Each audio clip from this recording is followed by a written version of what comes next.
ധ്യാനിക്കട്ടെ. അപ്പസ്തോല പ്രവർത്തനങ്ങൾ 11-ാം അധ്യായം. പത്രോസിന്റെ ന്യായവാദം. വിജാതീയരും ദൈവവചനം സ്വീകരിച്ചുവെന്ന് യൂദയായിലുണ്ടായിരുന്ന അപ്പസ്തോലന്മാരും സഹോദരരും കേട്ടു. തന്മൂലം പത്രോസ് ജെറുസലേമിൽ വന്നപ്പോൾ പരിച്ഛേദനവാദികൾ അവനെ എതിർത്തു. അവർ ചോദിച്ചു, അപരിച്ഛേദിതരുടെ അടുക്കൽ നീ പോവുകയും അവരോടൊപ്പം ഭക്ഷണം കഴിക്കുകയും ചെയ്തതെന്തുകൊണ്ട്? പത്രോസ് അവരോട് എല്ലാം ക്രമമായി വിശദീകരിക്കാൻ തുടങ്ങി. ഞാൻ യോപ്പ നഗരത്തിൽ പ്രാർത്ഥിച്ചുകൊണ്ടിരിക്കുകയായിരുന്നു. അപ്പോൾ എനിക്ക് ദിവ്യാനുഭൂതിയിൽ ഒരു ദർശനമുണ്ടായി.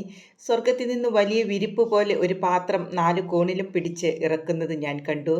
അത് എൻ്റെ അടുത്ത് വന്നു. ഞാൻ സൂക്ഷിച്ചു നോക്കിയപ്പോൾ അതിൽ ഭൂമിയിലെ നാൽക്കാലികളെയും വന്യമൃഗങ്ങളെയും ഇഴജന്തുക്കളെയും ആകാശപ്പറവകളെയും കണ്ടു. എന്നോട് സംസാരിക്കുന്ന ഒരു സ്വരം ഞാൻ കേട്ടു, പത്രോസേ, എഴുന്നേൽക്കുക, നീ അവയെ കൊന്നു ഭക്ഷിക്കുക. അപ്പോൾ ഞാൻ മറുപടി പറഞ്ഞു, കർത്താവേ, ഒരിക്കലുമില്ല. ഹീനമോ അശുദ്ധമോ ആയ യാതൊന്നും ഞാൻ ഒരിക്കലും ഭക്ഷിച്ചിട്ടില്ല. സ്വർഗത്തിൽ നിന്ന് രണ്ടാമതും ആ സ്വരം പറഞ്ഞു, ദൈവം വിശുദ്ധീകരിച്ചതിനെ നീ മലിനമെന്ന് വിളിക്കരുത്. 3 പ്രാവശ്യം ഇങ്ങനെ സംഭവിച്ചു. പിന്നീട് എല്ലാം സ്വർഗത്തിലേക്ക് തിരിച്ചെടുക്കപ്പെട്ടു.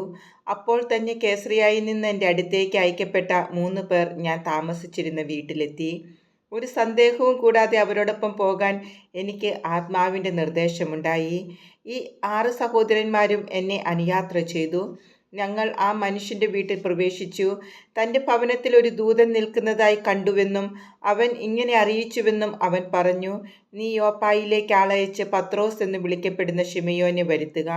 നിനക്കും നിന്റെ ഭവനത്തിനു മുഴുവനും രക്ഷ കിട്ടുന്നതിനുള്ള കാര്യങ്ങൾ അവൻ നിന്നോട് പറയും.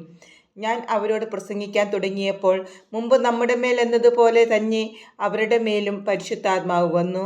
അപ്പോൾ ഞാൻ കർത്താവിൻ്റെ വാക്കുകൾ ഓർത്തു. യോഹന്നാൻ ജലം കൊണ്ട് സ്നാനം നൽകി, നിങ്ങളാകട്ടെ പരിശുദ്ധാത്മാവിനാൽ സ്നാനമേൽക്കും. നാം യേശുക്രിസ്തുവിൽ വിശ്വസിച്ചപ്പോൾ ദൈവം നമുക്ക് നൽകിയ അതേ ദാനം അവർക്കും അവിടുന്ന് നൽകിയെങ്കിൽ ദൈവത്തെ തടസ്സപ്പെടുത്താൻ ഞാൻ ആരാണ്? ഈ വാക്കുകൾ കേട്ടപ്പോൾ അവർ നിശബ്ദരായി. ജീവനിലേക്ക് നയിക്കുന്ന അനുതാപം വിജാതിയർക്കും ദൈവം പ്രദാനം ചെയ്തിരിക്കുന്നു എന്ന് പറഞ്ഞുകൊണ്ട് അവർ ദൈവത്തെ മഹത്വപ്പെടുത്തി. സഭ അന്ത്യോക്യയിൽ. സ്തഫാനോസിനെ സംബന്ധിച്ചുണ്ടായ പീഡനം നിമിത്തം ചിതറിക്കപ്പെട്ടവർ ഫിനീഷ്യ, സൈപ്രസ്, അന്ത്യോക്യ എന്നീ പ്രദേശങ്ങൾ വരെ സഞ്ചരിച്ചു. യഹൂദരോടല്ലാതെ മറ്റാരോടും അവർ വചനം പ്രസംഗിച്ചിരുന്നില്ല. അക്കൂട്ടത്തിൽ സൈപ്രസിൽ നിന്ന് കിറേനയായിൽ നിന്നുമുള്ള ചിലർ ഉണ്ടായിരുന്നു. അവർ അന്ത്യോക്യയിൽ വന്നപ്പോൾ ഗ്രീക്കുകാരോടും കർത്താവായ യേശുവിനെക്കുറിച്ച് പ്രസംഗിച്ചു. കർത്താവിൻ്റെ കരം അവരോട് കൂടെ ഉണ്ടായിരുന്നു. വിശ്വസിച്ച വളരെ പേർ കർത്താവിലേക്ക് തിരിഞ്ഞു. ഈ വാർത്ത ജെറുസലേമിലെ സഭയിലെത്തി. അവർ ബർന്നബാസിനെ അന്ത്യോക്യയിലേക്ക് അയച്ചു. അവൻ ചെന്ന് ദൈവത്തിൻ്റെ കൃപാവരം ദർശിച്ച് സന്തുഷ്ടനാവുകയും കർത്താവിനോട് വിശ്വസ്തതയുള്ളവരായി ദൃഢനിശ്ചയത്തോടെ നിലകൊള്ളാൻ അവരെ ഉപദേശിക്കുകയും ചെയ്തു. കാരണം അവൻ പരിശുദ്ധാത്മാവിനാലും വിശ്വാസത്താലും നിറഞ്ഞ ഒരു നല്ല മനുഷ്യനായിരുന്നു. നിരവധി ആളുകൾ കർത്താവിൻ്റെ അനുയായികളായി തീർന്നു. സാവൂളിനെ അന്വേഷിച്ച് ബർന്നബാസ് താർസോസിലേക്ക് പോയി. അവനെ കണ്ടുമുട്ടിയപ്പോൾ അന്ത്യോക്യയിലേക്ക് കൂട്ടിക്കൊണ്ടുപോന്നു. 1 വർഷം മുഴുവൻ അവർ അവിടുത്തെ സഭാസമ്മേളനങ്ങളിൽ പങ്കെടുക്കുകയും വളരെ പേരെ പഠിപ്പിക്കുകയും ചെയ്തു. അന്ത്യോക്യയിൽ വച്ചാണ് ശിഷ്യന്മാർ ആദ്യമായി ക്രിസ്ത്യാനികൾ എന്ന് വിളിക്കപ്പെട്ടത്.